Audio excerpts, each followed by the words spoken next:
Em nome do Pai, e do Filho, e do Espírito Santo. Amém.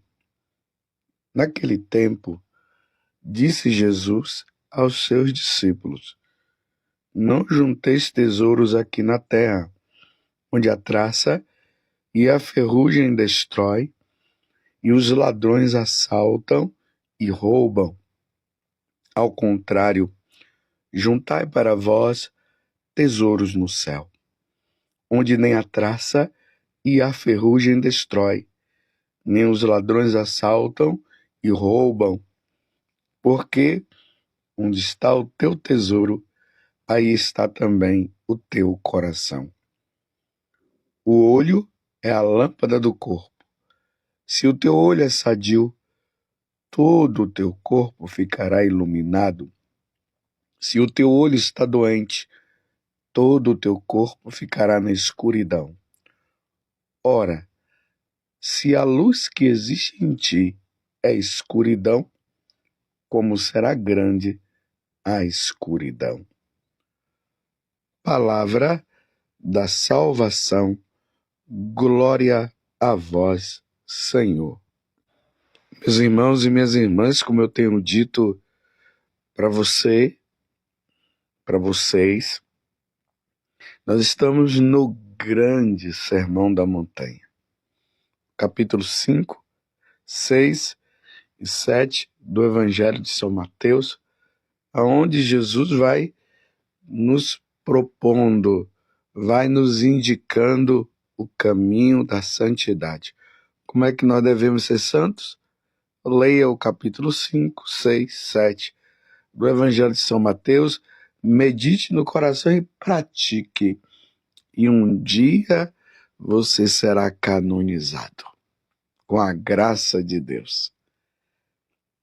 Hoje nós estamos no capítulo 6, do versículo 19 até o 23.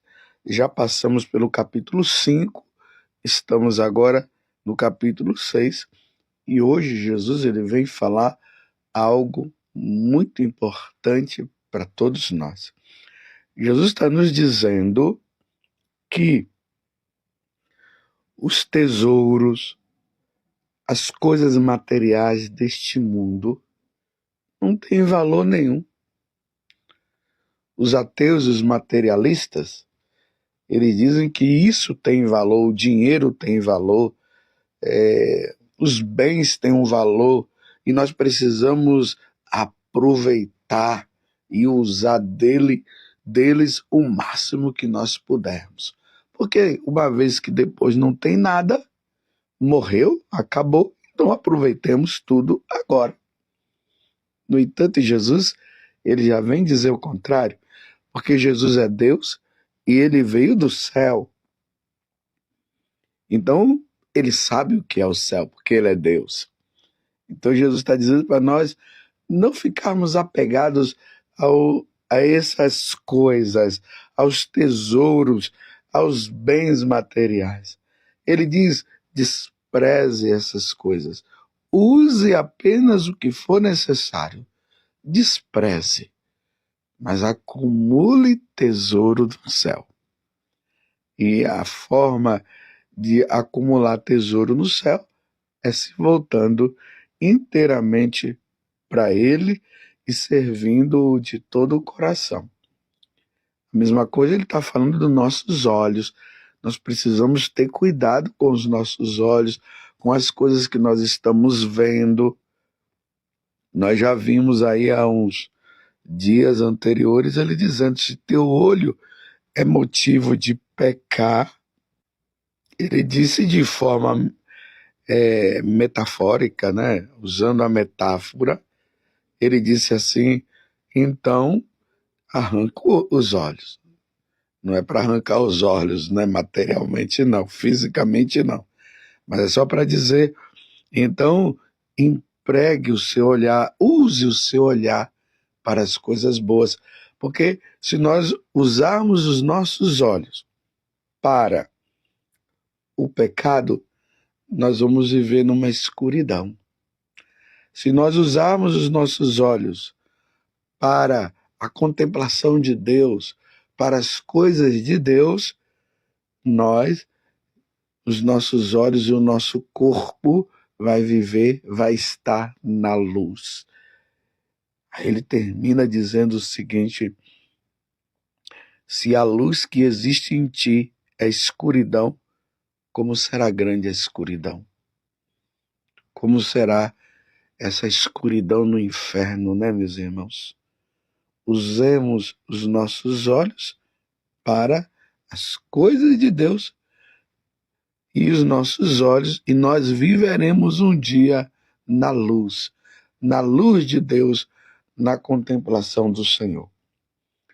Hoje, a igreja celebra São Luís Gonzaga.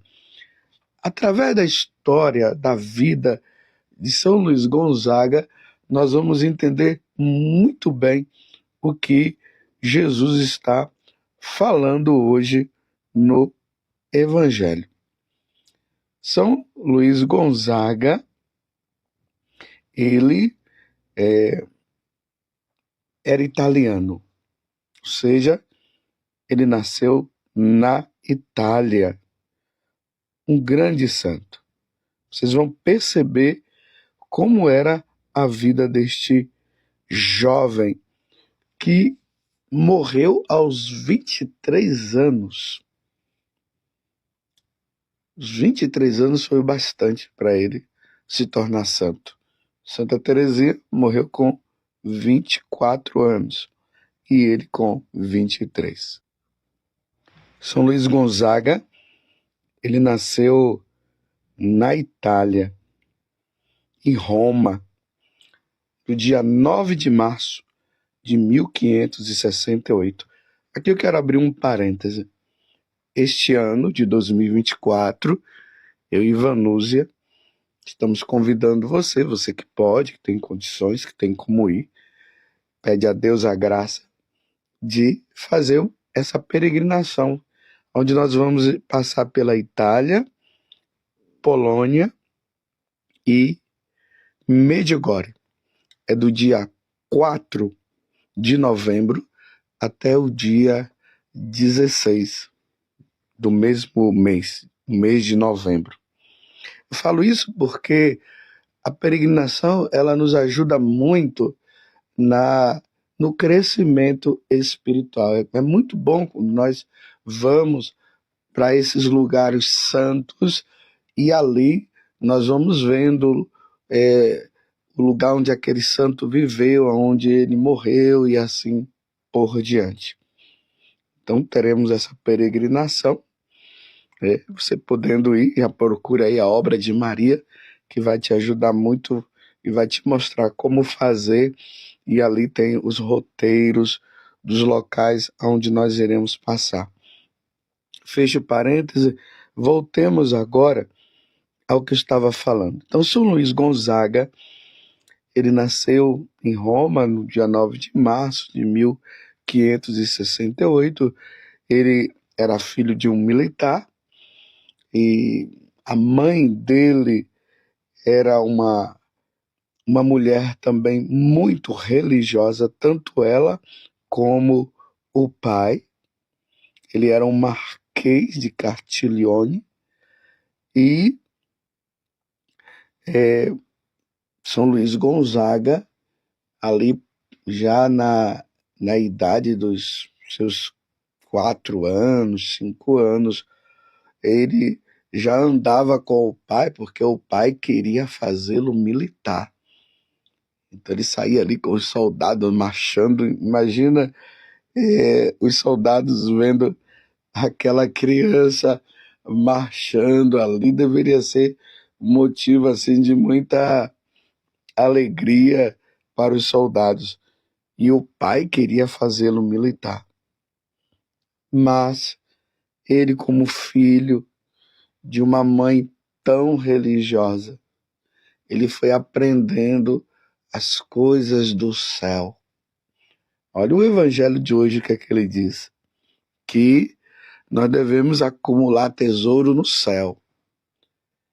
Com a idade de 10 anos, ele resolveu fazer um voto de castidade perpétua. Ele era pajem do filho de Felipe II, o rei Dom Felipe II, na Espanha, e ali ele resolveu fazer um voto de castidade. Foi tocado, e ele foi iluminado por isso. Passado um tempo, tanto que nesse tempo aí, ele, nos espaços, né, nos momentos de folga, Luiz e Gonzaga, ele se dedicava inteiramente à oração e às leituras espirituais.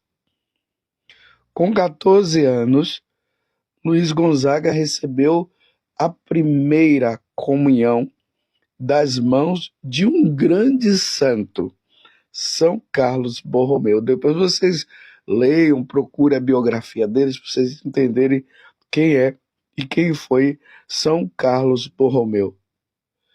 Ele, naquele momento em que ele recebia a Eucaristia, São Luís Gonzaga foi tocado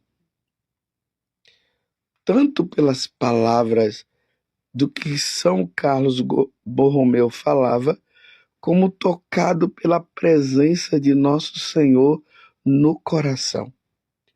E aí ele resolveu se tornar um religioso. Embora já existisse dentro do coração dele esse desejo de viver a pureza, vivendo a castidade, mas foi justamente ali, na sua primeira comunhão, que ele foi tocado profundamente. Ouvindo a pregação, a homilia de São Carlos Borromeu, ele agora decide se tornar um religioso e entrar na ordem dos jesuítas, cujo fundador é Santo Inácio de Loyola. Exemplo, o Papa Francisco, ele é da ordem dos jesuítas. O pai de São Luís Gonzaga, sabendo disso, porque ele queria que o filho dele fosse militar, ele fez o possível para tirá-lo deste caminho. Então levou ele para essas questões de festas, conviver com e estar com moças e aquelas coisas todas, tentando desviá-lo, mas ele não conseguiu. E o pai, vendo a certeza existente dentro do coração dele, acabou se convencendo e perguntou: é isso mesmo que você quer? Olha, meus irmãos, a resposta que ele deu para o pai: é nisso que penso noite e dia. Estou entendendo o que aquele jovem adolescente, ele está dizendo para o pai dele que noite e dia ele só vivia pensando nisso, em se tornar religioso, em se tornar santo, de viver somente para Deus. Isso era o desejo que estava no coração dele. Imagine os jovens de hoje, os adolescentes de hoje, com a idade de 14 anos. Vai aí no mundo da droga, sexualidade, as moças se perdendo, o mundo não ajuda. E ele diz para o pai: é o que eu penso, pai, noite e dia. Eu não quero viver outra coisa a não ser isso. E aí o pai permite, ele entra nos jesuítas e lá ele encontra um outro santo, São Roberto Bellarmino. aonde São Roberto Bellarmino foi aquele que o ajudou no noviciado. Ele fez uma renúncia completa a tudo que ele tinha, porque era filho de nobres.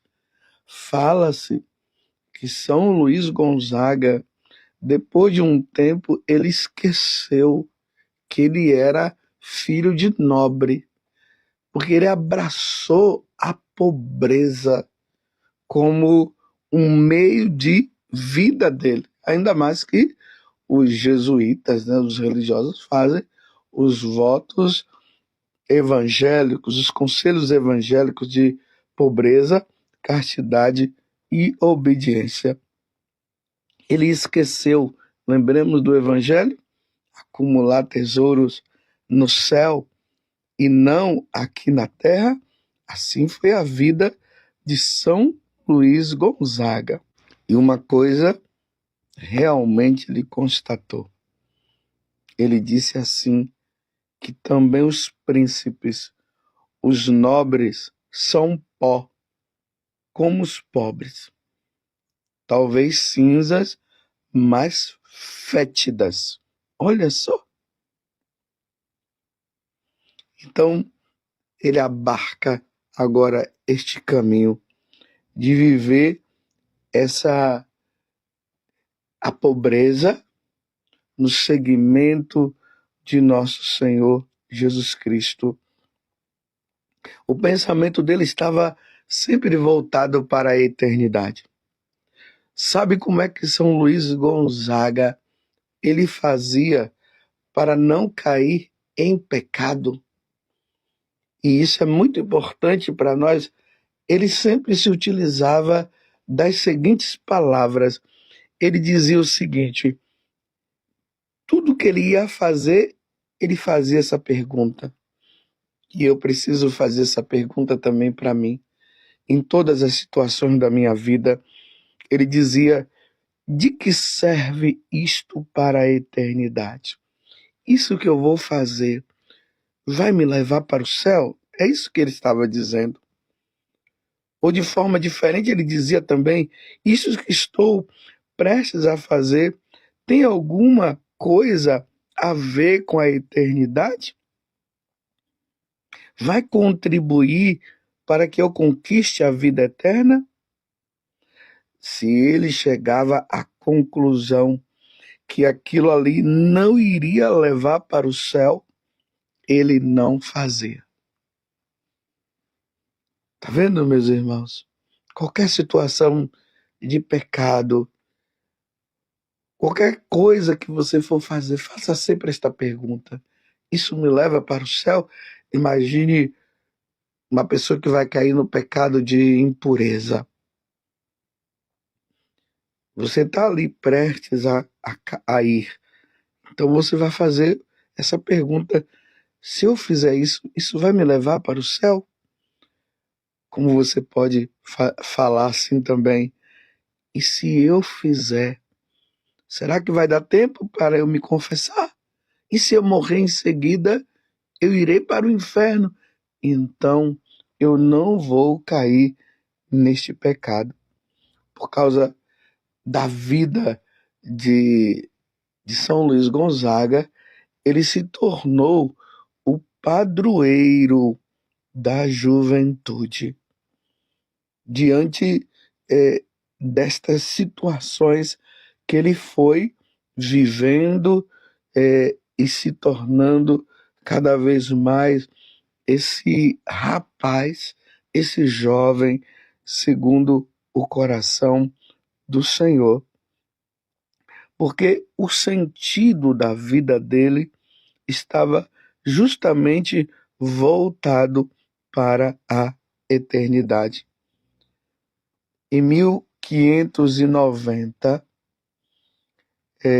Luís Gonzaga ele precisou ir para Roma. E foi justamente num período em que houve um grande contágio, uma grande epidemia. Lembremos da epidemia que teve há pouco tempo do Covid? No tempo de São Luís Gonzaga, também isso ocorreu, aconteceu. Muitas pessoas estavam sendo contagiadas pelo tifo. Ele vendo as pessoas naquela condição, ele ficou muito sensibilizado. E aí ele pediu ao superior que, se ele pudesse, se ele poderia cuidar daquelas pessoas. E cuidar daquelas pessoas significaria também que ele poderia pegar a doença. Autorizado pelos seus superiores, ele começou a cuidar. E aí, meus irmãos, aconteceu o quê? Ele pegou o tifo. Ele pegou o tifo. E ele veio a falecer no dia 21 de junho de 1591. É interessante, aqui tem um detalhe na vida dele, que quando ele soube que ele estava com o tifo, ele escreveu uma carta para sua mãe.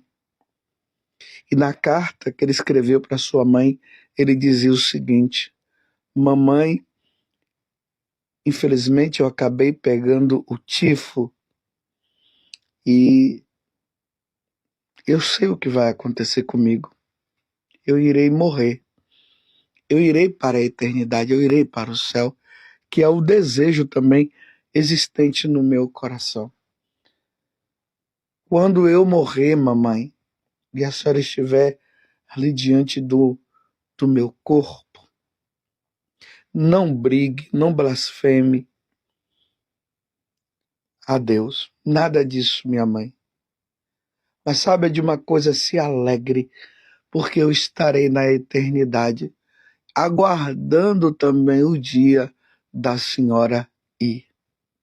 Porque eu estarei na felicidade completa diante daquele que eu sempre amei e sempre quis servi-lo. Geralmente, as imagens de São Luís Gonzaga, você ao ver, você vai perceber, ele está com a batina, a sobrepeliz. Como ele não era padre, então ele não tinha a estola, porque só o padre é que usa a estola, e com o crucifixo na mão. Então, o crucifixo na mão é para mostrar que ele se uniu, ele se configurou ao Cristo. Então, era um seminarista, na verdade. Então, por isso que ele estava de batina sobre peliz e o crucifixo, mostrando para o mundo que vale a pena renunciar, como Jesus diz no Evangelho de hoje, às riquezas e aos prazeres deste mundo. São Luís Gonzaga, ele vivia uma situação de pureza tão grande que quando ele andava na rua e tudo estava com as pessoas, ele sempre ficava olhando para o chão. Quando ele via uma moça, ele olhava para baixo para ele não pecar contra a pureza. Que São Luís Gonzaga nos auxilie nesses tempos difíceis que nós vivemos hoje, aonde o mal está aí, e que ele nos ajude a sermos santos. Louvado seja nosso Senhor Jesus Cristo, para sempre seja louvado, e a sua mãe Maria Santíssima, e desça sobre você a bênção de Deus Todo-Poderoso, Pai, Filho e Espírito Santo. Amém.